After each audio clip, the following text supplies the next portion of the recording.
Meus irmãos, pode tomar os seus lugares.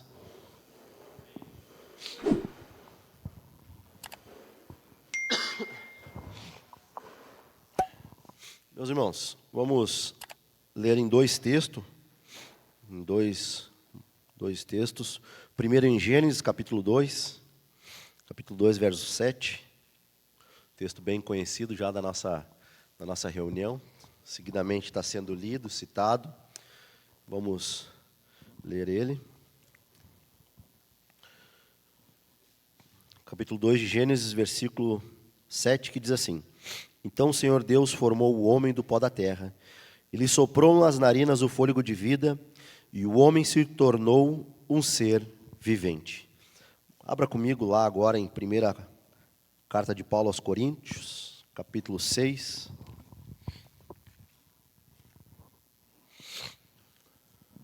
Capítulo 6 de 1 Coríntios, do verso 12.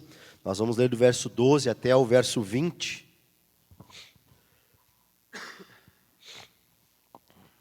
Que nos diz assim a palavra do Senhor: Todas as coisas me são lícitas, mas nem todas convêm. Todas as coisas me são lícitas, mas eu não me deixarei dominar por nenhuma delas. Os alimentos são para o estômago e o estômago existe para os alimentos. Mas Deus destruirá tanto o estômago quanto os alimentos. Porém, o corpo não é para a imoralidade, mas para o Senhor, e o Senhor para o corpo. Deus ressuscitou o Senhor e também nos ressuscitará pelo seu poder. Vocês não sabem que o corpo de cada um de vocês é membro de Cristo? E será que eu tomaria os membros de Cristo e os faria membros de uma prostituta? De modo nenhum. Ou não sabem que o homem que se une à prostituta forma um só corpo com ela?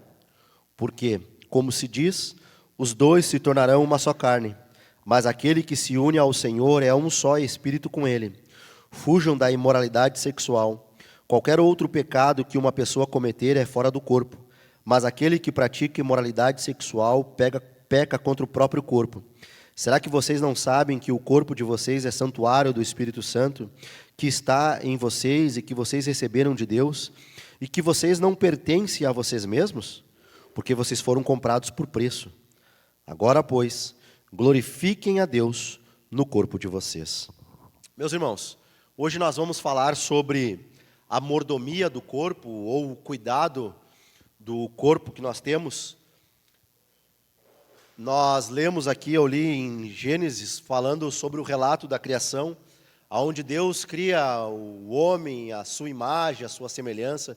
Aquela passagem bíblica que já é de conhecimento de todos vocês, que é o relato de Deus criando o ser humano como homem mesmo, como macho e fêmea. E o relato que a gente leu é Deus criando o homem. E o outro texto que nós lemos, da carta de Paulo aos Coríntios, nós vemos que Paulo ele está escrevendo essa carta para uma igreja que podemos dizer que é a igreja mais problemática do Novo Testamento. Era uma igreja que, bem verdade, tinha vários dons e vários talentos, mas tinha inúmeros problemas sobre casamento, sobre idolatria, sobre alimentação, sobre divisão, sobre sexualidade. E Paulo aqui está tratando sobre um pecado na área sexual, com essa igreja aqui. E ele está usando a teologia do corpo, ou a doutrina do corpo, para embasar o seu ensino, o que ele está querendo ensinar à igreja.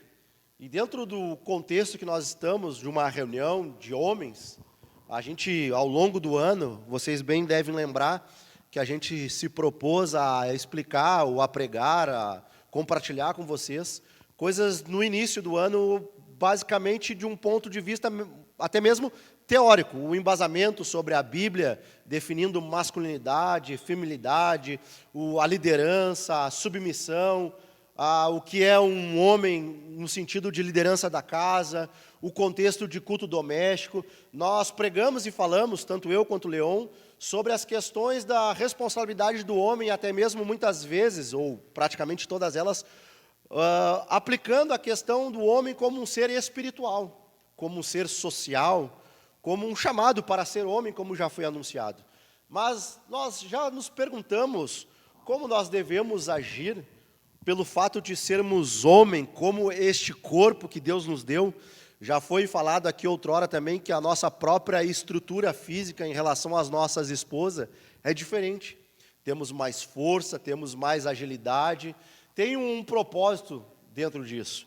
E é importante nós pensarmos sobre isso e falarmos um pouco sobre isso. Paulo está escrevendo para uma igreja que era influenciada ou imperava a cultura grego da época. Depois de Alexandre o Grande, de expandir o grego, impera a cultura grega, que é extremamente influenciada por Platão. Era uma cultura platônica, ou influenciada também, de certa forma, pelos gnósticos, a primeira seita, ou uma das primeiras heresias do primeiro século da igreja, aonde acreditava que a matéria era má.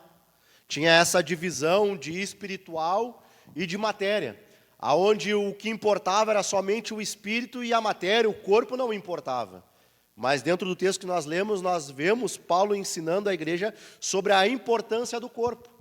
E nessa mentalidade platônica ou gnóstica, eles caíam em dois extremos.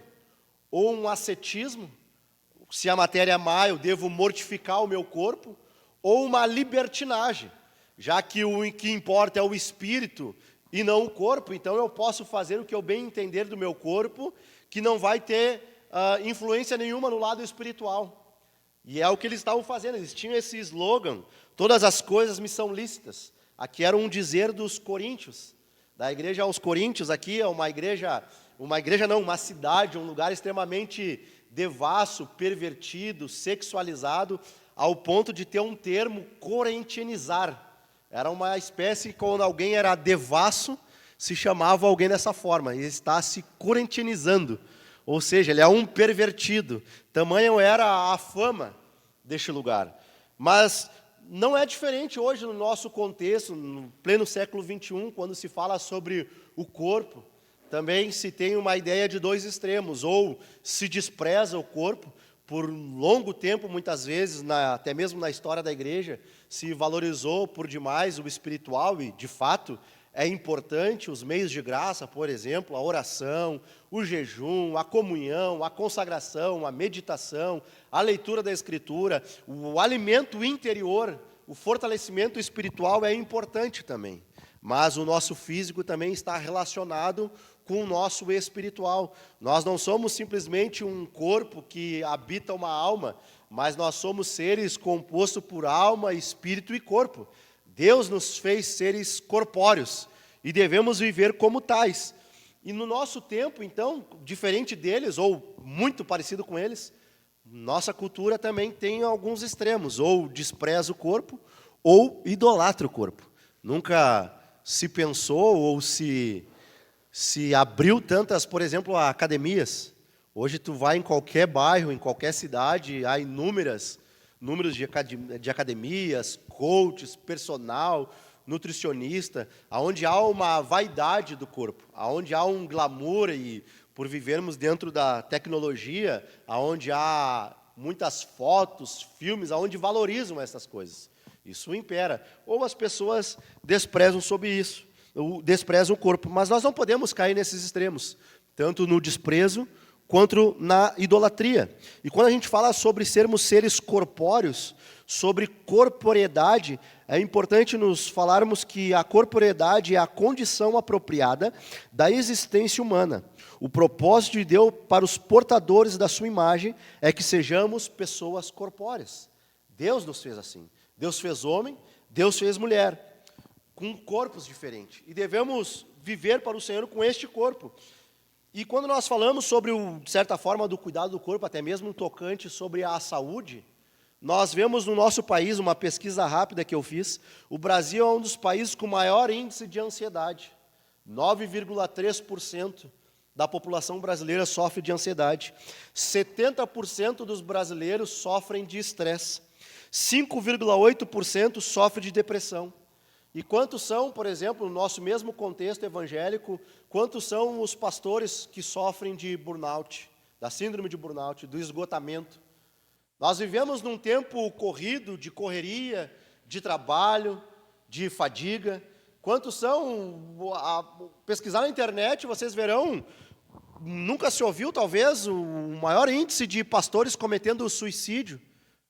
Jovens cometendo suicídio, em depressão, canseira, enfado. É importante falarmos sobre isso.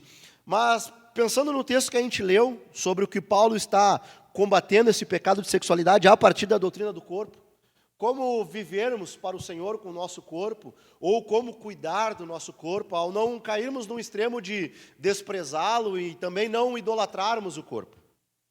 Em primeiro lugar, nós vamos pensar por que cuidar ou por que devemos guardar o nosso corpo, ou como viver com uma mentalidade.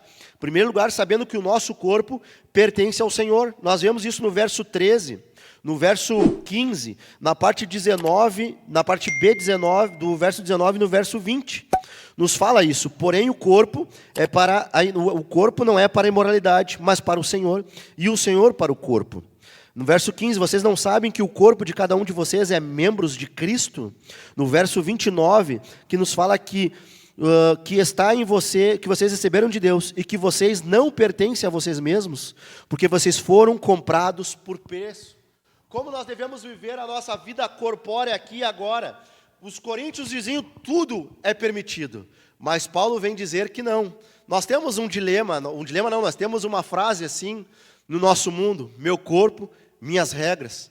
A cultura prega isso. Aonde o homem pode ser uma mulher pode ser um homem, pode ser uma árvore, pode ser um cachorro, pode ser o que quiser. Meu corpo e minhas regras. Mas há um meme, mas profundamente verdadeiro, uma imagem de alguém que representa Jesus, aonde que diz: meu universo, minhas regras. Ou seja, o nosso corpo não pertence a nós mesmos, mas pertence ao Senhor. E quando eu entendo que Jesus Cristo morreu em nosso lugar, não somente para redimir a nossa alma, mas para redimir o homem por completo, alma, corpo, o espírito e corpo também. A nossa forma de viver a vida e de pensar no aqui e no agora faz toda a diferença. Porque ele não veio simplesmente buscar almas desencarnadas. O próprio Cristo, quando foi ressuscitado num corpo glorificado.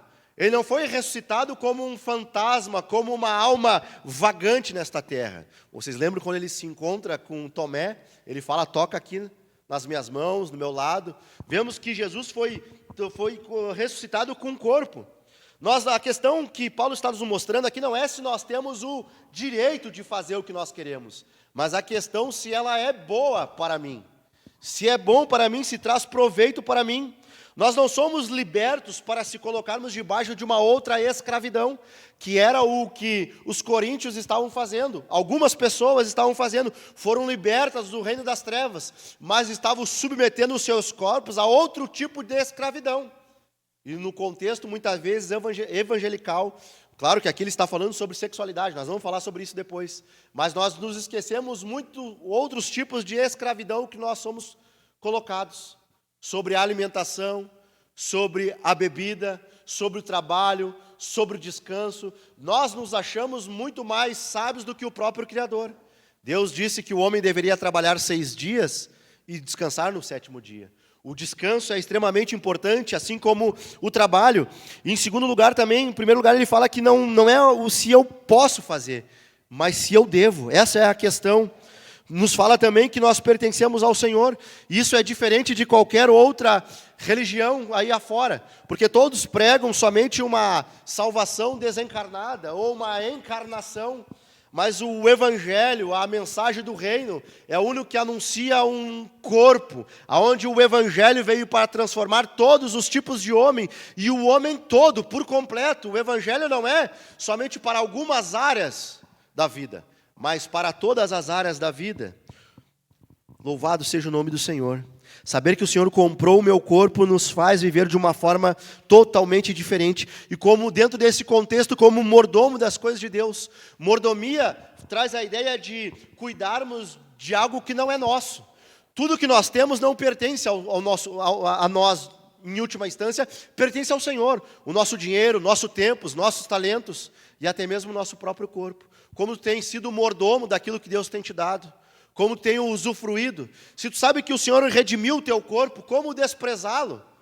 Por mais que verbalmente nós muitas vezes não confessamos que nós desprezamos o corpo, mas na prática muitas vezes nós desprezamos. Quando nós nos relacionamos de uma forma indevida com o descanso ao ponto de beirar a preguiça, quando trabalhamos demais, quando não se alimentamos direito. E aqui talvez sou até mesmo uma hipocrisia. Eu me lembro uma vez eu conversando com o Leon, um tempo atrás, ele perguntou para mim: tu não come salada? E eu, claro, no Big Mac. No Big Mac eu como salada. Só que a gente não para pensar que na prática, muitas vezes, nós não nos alimentamos, muitas vezes, de uma forma correta. Nós não comemos, nós não bebemos, nós não descansamos, nós até mesmo não praticamos atividade física. Não nesse contexto que nós vivemos de idolatria do corpo, de ter um corpo musculoso, não é isso que eu estou falando. Mas veja a própria criação. Deus criou um ambiente saudável para o homem habitar. Criou o sol, onde teria luz solar. O trabalho do homem seria um trabalho braçal, exercício físico. Deus estava proporcionando o homem a trabalhar, a desenvolver. O próprio Paulo, em 1 Timóteo, capítulo 5, verso 23, dependendo da tradução, ele vai dizer que o trabalho... 5:3 não. 1 Timóteo 4, e verso 8, ele vai falar que o exercício tem algum valor. Ele não está dizendo que não tem valor nenhum, ele está dizendo que tem algum valor. Claro que ele vai dizer o que mais tem valor é a piedade, porque tem o valor para a vida eterna. Mas o exercício tem algum valor para a vida presente aqui e agora. Não é que não tem nenhum valor, tem algum valor. E veja bem, aqui Paulo está escrevendo por uma cultura, por um contexto diferente, onde que não tinha a facilidade que nós tinha. Esse povo caminhava muito mais, se locomovia muito mais. Não tinha o carro, não tinha a tecnologia, não tinha o iFood para ligar e trazer a comida até a tua porta, até a tua casa. Eles tinham que plantar, tinham que correr, tinham que caminhar, tinham que se envolver. Então nós vemos princípios na Escritura, até mesmo para o exercício físico. Jesus não era sedentário, Jesus se movimentava. Jesus, o nosso maior exemplo de masculinidade, Jesus caminhava, Jesus orava, Jesus jejuava, mas Jesus também se locomovia. O exercício é importante. Há um filósofo chamado Sócrates que dizia que uma das grandes honras para o homem é descobrir os limites da sua condição física. Porque se tu não descobrir os teus limites, tu nunca se desenvolve, tu nunca cresce. Assim é o contexto, assim é o conceito da musculação. Sem dor, sem ganho. É levar o músculo, a fadiga para o desenvolvimento, para a hipertrofia. Também Paulo, daí sim, 1 Timóteo capítulo 5, verso 23, ele fala para que Timóteo, por causa das dores do estômago, ele deveria diariamente tomar um pouquinho de vinho. Uma medicação medicinal. A Bíblia nos mostra que a palavra de Deus também se preocupa com a nossa saúde. Também está relacionado com a nossa saúde. O próprio Jesus, em Marcos capítulo 6, ele manda os discípulos a curar demônios, a expulsar os demônios. Curar demônios, não. Curar os enfermos, expulsar os demônios tem que mandar para o inferno. E curar os enfermos, e quando eles voltam para Jesus, relatando o que eles tinham feito, lá em capítulo 6 de Marcos, verso 30 e 31, Jesus chama eles e diz para eles descansar. Vê como a Bíblia ela é extraordinária, tudo está relacionado. Nós vemos que na própria oração do Pai Nosso, começa assim com as coisas relacionadas às coisas espirituais. Pai nosso que estás no céu, santificado seja o teu nome, venha o teu reino, seja feita a tua vontade, assim na terra como no céu. Mas também depois vem uma coisa natural, uma coisa física. O pão nosso de cada dia nos dai hoje. A própria oração, um exemplo de oração, nos ensina que o Evangelho transforma a nossa vida, mas não é um bilhete aéreo para te ir para o céu. Não, mas é um manual de vida para viver o aqui e o agora. Porque existe o ainda não do reino, mas existe também o já do reino, onde nós vivemos aqui e o agora. Nós devemos viver aqui, nós devemos viver como pessoas inteiras no mundo quebrado. Deus não quer somente salvar almas, Ele quer salvar pessoas. Nós pregamos a mensagem de um reino, de novos céus e de nova terra. Quando nós falamos também sobre construção de músculo, não é só no sentido de ficar sarado e bombado, mas é construir músculo para o futuro, para poder se movimentar, para não depender de ninguém. Nós falamos bastante sobre o homem amar a sua esposa, como Cristo amou a igreja, que se entregou por ela ao ponto de se sacrificar pela mulher, morrer por ela. E eu tenho certeza que a maioria dos senhores aqui também morreria, não a maioria, mas todos os senhores morreria pela sua esposa e morreria pelos seus filhos. Mas e viver por eles? ao ponto de ver os nossos netos, ver os nossos filhos. É importante pensarmos no aqui e no agora também. E em segundo lugar também, meus irmãos, porque como nós devemos viver com este corpo, vendo também que o corpo é templo do Espírito Santo. Verso 19, será que vocês não sabem que o corpo de vocês é santuário do Espírito, que está em vocês e que vocês receberam de Deus e que vocês não pertencem a vocês mesmos? Nós somos morada do Espírito Santo. Veja, outrora no Antigo Testamento o Espírito vinha sobre alguém e o capacitava para determinada situação. Mas agora, na nova aliança, depois do Pentecoste, na inauguração da igreja, o Espírito habita em cada um dos cristãos, em cada um dos senhores há a presença do Espírito Santo. Como nós vamos blasfemar aquilo que o Senhor habita? E note nesse texto que a Santíssima Trindade está relacionada com o nosso corpo. Deus Pai criou o nosso corpo. Jesus Cristo tornou o nosso corpo, fez dele parte do corpo de Cristo, da sua igreja local, da sua igreja universal, da sua igreja invisível. E o Espírito Santo habita no corpo e faz dele o seu próprio templo. A Santíssima Trindade está extremamente envolvida com aquilo que nós fizemos com o nosso próprio corpo. O que tu tem feito com o corpo? A palavra santuário aqui traz a ideia de recinto sagrado, ou seja, não é qualquer recinto, o nosso corpo é sagrado. E veja, o absurdo da retórica de Paulo, quando ele está falando de que quando alguém se envolve, ele está falando sobre esse pecado sexual. Aqui na cidade de Corinto havia templos de prostituição, prostitutas cultuais, aonde algumas pessoas pagãs vinham se convertendo, mas algumas pessoas ainda acreditavam que poderiam se envolver com esses cultos pagãos, e havia ali prostitutas cultuais da fertilidade, do amor, aonde que o culto era exatamente isso. Nesses templos pagãos era envolvido relação sexual. E alguns membros da igreja estavam tendo esse tipo de prática, se envolvendo com este tipo de culto pagão. E Paulo está dizendo de que quem se envolve com uma prostituta está envolvendo o próprio Cristo, os próprios membros, que se nós somos a igreja, se nós somos membros do corpo de Cristo, e nós estamos se relacionando com o pecado sexual, aonde não é a nossa esposa, nós estamos levando Cristo para esse relacionamento. Ou seja, transar com alguém que não é o seu cônjuge é fazer com que a fisicalidade terrena de Jesus, que é a igreja, cometa lascívia. Veja que as coisas espirituais e físicas estão extremamente relacionados. Aquilo que nós fazemos com o nosso corpo está relacionado com o mundo espiritual, com a nossa alma, com o nosso espírito. Não é simplesmente falar sobre o corpo por si só, mas está relacionado com as coisas espirituais. Eu anotei uma frase aqui, de algum comentário que eu li, que diz o seguinte: que nada que seja inconveniente no templo de Deus é decente no corpo dos filhos de Deus. Como tu tem agido com a tua vida, com o teu corpo? Tu tem acessado pornografia, cobiçado? Todas as vezes que você se prostitui, não é simplesmente o teu corpo que está pecando, a tua alma, o teu ser, mas você está levando a presença do Espírito Santo para esse relacionamento pecaminoso. Você está fazendo com... Isso aqui é uma ideia que Paulo... É um absurdo que Paulo está trazendo para a igreja. Está fazendo com que o Senhor se relacione com isso. Como tem sido as suas... Como tem honrado, as tuas ações têm honrado esse tempo que o Senhor tem te dado.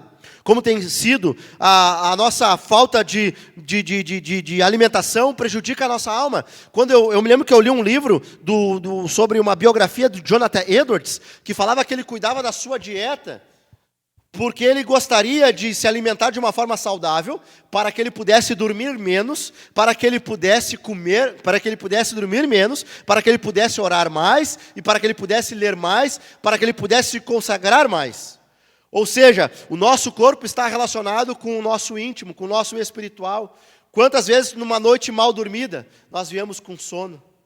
Num dia de canseira, de trabalho, você não consegue ler a Escritura, não consegue conduzir o culto doméstico, porque você passou a noite maratonando a Netflix, olhando 8 episódios de Breaking Bad, que não é boa essa série, passou a noite olhando isso e durante o dia no culto está cansado, não tem disposição, está cochilando, não consegue ouvir a voz do Senhor, e veja que coisas físicas estão relacionadas com as coisas espirituais. No próprio capítulo 7, 1 Coríntios, Paulo fala, no verso 3 do capítulo 7, que o marido conceda à esposa o que lhe é devido, e também de igual modo a esposa ao seu marido. A esposa não tem poder sobre o seu próprio corpo, e sim o marido, e também de igual modo o marido não tem poder sobre o seu próprio corpo, e sim a esposa. Ele vai falar o seguinte no verso 5, não se privem um ao outro, a não ser, talvez por mútuo consentimento,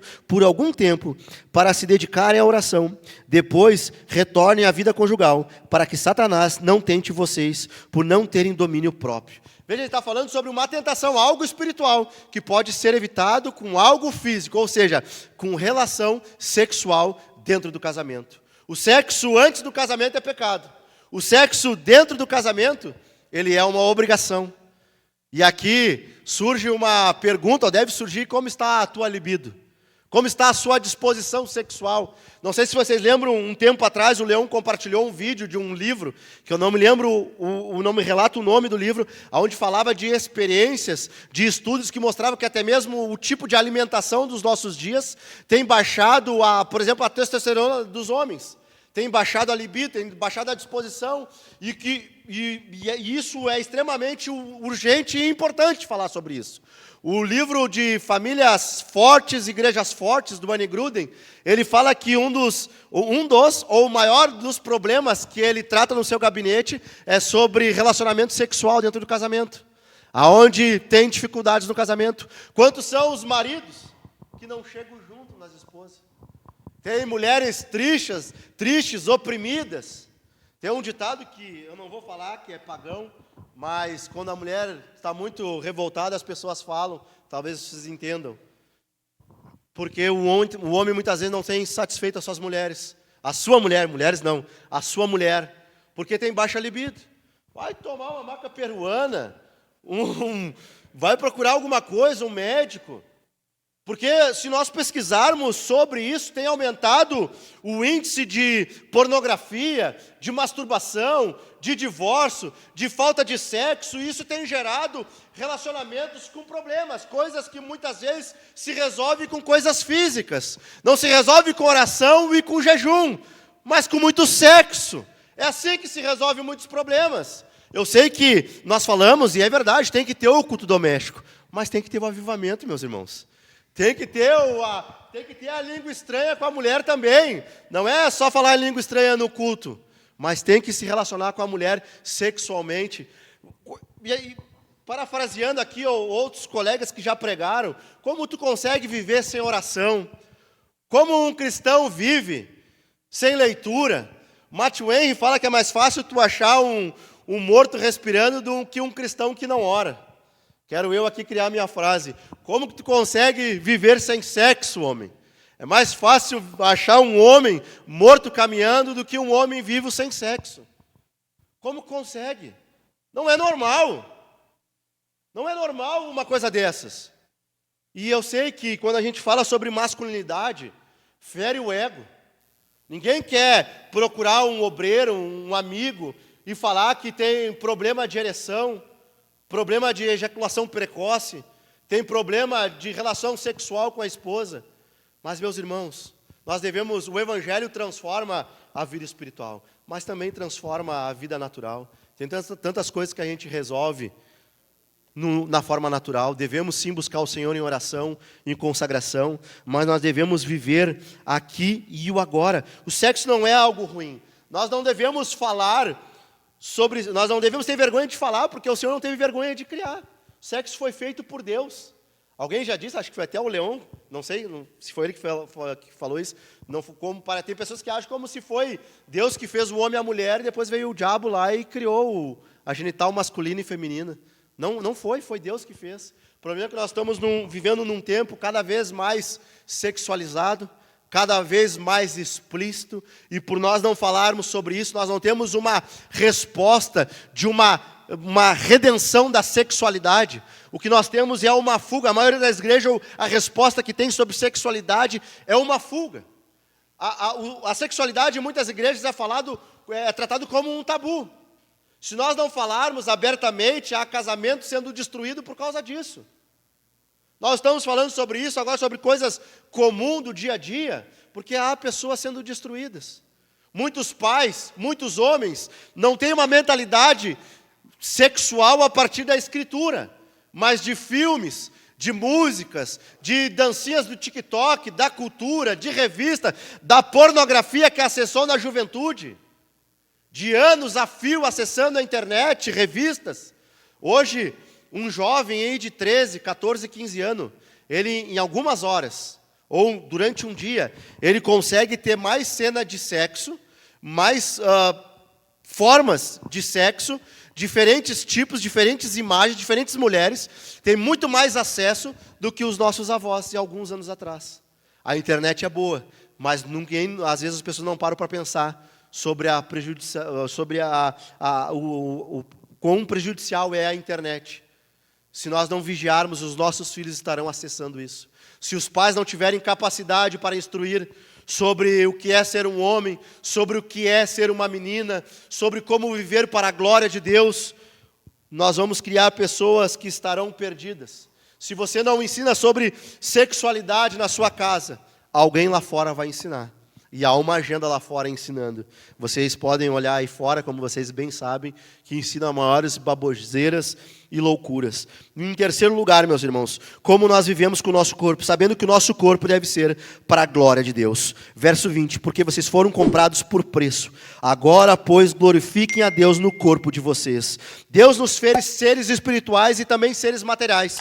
Logo, o nosso corpo também deve honrá-lo. Nós devemos viver para a glória de Deus. Se os nossos pecados se manifestam de uma forma materializada, a nossa piedade também deve ser materializada. O nosso corpo também deve honrar ao Senhor.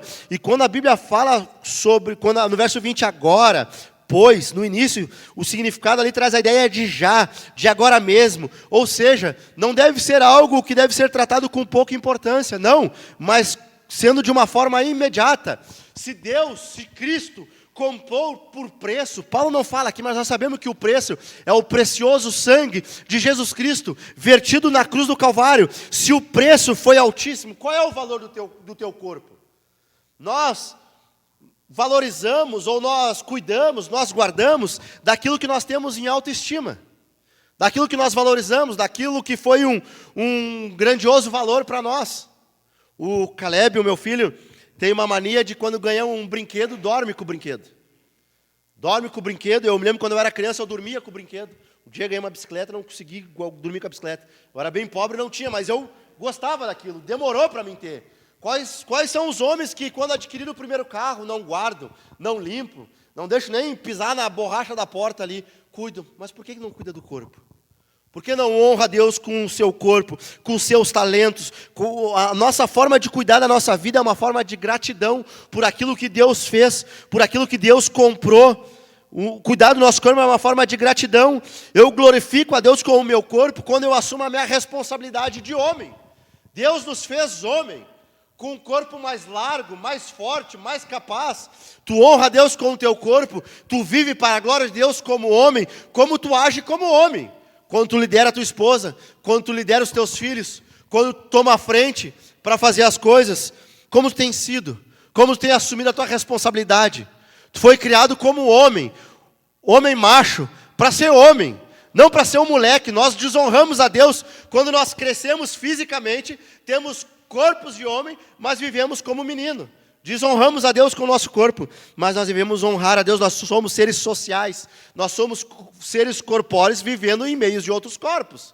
Nós honramos ao Senhor com nossas expressões corpóreas, por exemplo, no culto de adoração. Já foi falado aqui outras vezes, onde os homens devem adorar ao Senhor com fôlego de vida, com gratidão. E muitas vezes parece que os homens são os mais cansados. E nós sabemos que na nossa cultura de Assembleia de Deus, parece que as mulheres que tem um congresso de mulher lá, o Leão foi cheio de mulher, daí faz um evento de homens, é o mínimo. Os homens parecem que estão sempre, alguns cansados, fracos. Nós honramos ao Senhor quando nós nos disponibilizamos, quando nós assumimos a responsabilidade de batalhar, de lutar, de servir ao Senhor com os nossos dons. com a nossa capacidade, com a nossa força, com a nossa energia, com os nossos dons, com os nossos talentos. Se Deus te deu capacidade para cantar, para pregar, para aconselhamento, o que tu tem feito com o teu corpo, com as tuas capacidades? Se Deus te deu talento, inteligência intelectual, é bem verdade que alguns têm mais capacidade intelectual, alguns têm mais inteligência, mais capacidade de empreender, de desenvolver, de administrar, de ser um bom patrão, de ser um bom trabalhador. Tem alguns que são bons funcionários. Como tu tem agido como um ser feito corporealmente para viver neste mundo? Como tu tem honrado ao Senhor com os talentos que tu tem tido, com as tuas capacidades intelectuais? Lembre-se que Paulo fala em Romanos capítulo 12, verso 1, que nós devemos apresentar o nosso corpo como sacrifício vivo ao Senhor. A nossa vida é para a glória de Deus, para a fama de Deus. Então, tudo que nós fizemos através do nosso corpo deve ser para glorificar ao Senhor. Em 2 Coríntios capítulo 5, verso 10, Paulo fala que nós devemos viver sabendo que nós vamos prestar contas, nós vamos se encontrar com o Senhor e prestaremos conta ao Senhor tudo aquilo que nós fizemos através do nosso corpo. Tudo que Deus nos deu, todos os talentos, todas as capacidades, todos os dons, tudo que o Senhor nos deu é para algum propósito, é para alguma coisa que nós devemos servir ao Senhor para a glória e fama de Jesus Cristo. E em quarto lugar, para encerrar, porque nós devemos também cuidar, ou como nós devemos viver com este mundo, sabendo que o nosso corpo será ressuscitado. Verso 14 que nos fala: Deus ressuscitou o Senhor e também nos ressuscitará pelo seu poder. O credo apostólico que nós confessamos todo o domingo nos fala: creio na ressurreição do corpo. Nós cremos na ressurreição do corpo. Jesus ressuscitou com um corpo, não foi com uma alma. Isto mostra algo da dignidade do corpo. Paulo está elevando a doutrina do corpo, onde outras culturas desprezavam o corpo. Os filhos de Deus não podem desprezar. Os filhos de Deus não podem viver de uma forma qualquer.